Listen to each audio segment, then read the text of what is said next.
your garden for the next year.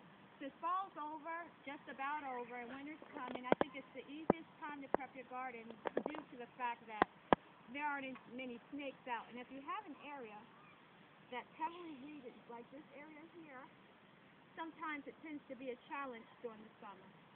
And when you start to cut back the weeds and start weeding during the winter time or right before the winter time, when the snow comes in, it covers it up and it also reduces the chances of the weeds growing back. If you look here, we're right in the middle between where my neighbor's property is and where my own property is. And for years we decided, okay, I'll cut the grass up to here, you cut it up to there, and we just had these bastard weeds in between it. So I decided it'd be a good idea to finally start to tackle them. But it's not so easy as just going in and just grabbing them. If you look here, a lot of the twigs and brush have thorns in it. And this particular weed has a bulb that grows at the bottom that can go down about 2 feet. So it's hard enough to pull up with your hand, and it's also hard to dig up the root ball, which is pretty heavy. So what I decided to do is I got some of these, oh goodness, these looping shears. And I went through the brush and I cut it lower at the bottom where the roots are, and I got deep in there to make sure I discourage all the growing.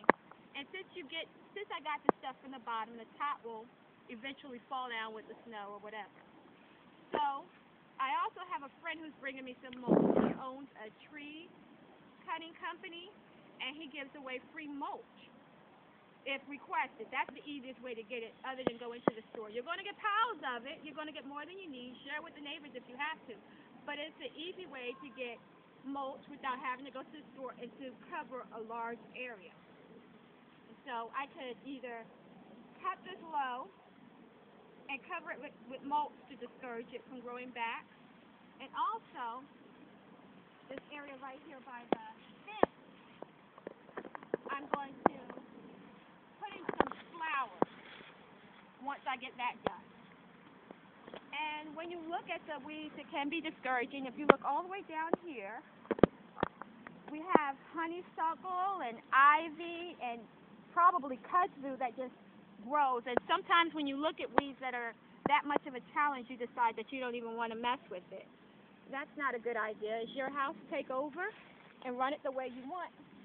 The best way to get rid of weeds like this is to start low and cut at the root. And after you cut out the roots, you also cut towards the top. As you see, I started this process already. And work your way all the way down. And eventually, you can eliminate those weeds. And by putting mulch over, you could discourage them from growing back. Or if you have the time to, you could pull each ivy from the root and cut it up.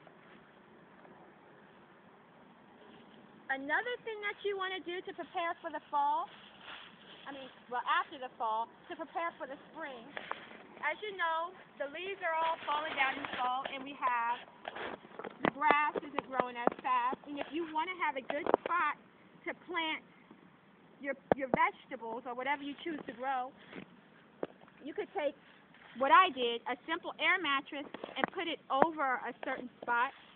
And if you lift up, you'll see that not much is growing underneath it, and the ground is actually much easier to work.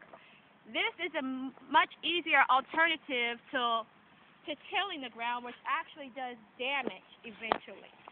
So that's what I chose to do. But if you don't have an air mattress, you can also use a standard duty tarp, and you can cover the ground in whatever area you're going to use, and put some rocks over the four corners to keep the wind from blowing it up, and it'll do exactly the same thing. So basically, make sure that you prepare your garden. Well, right now it's December 4th.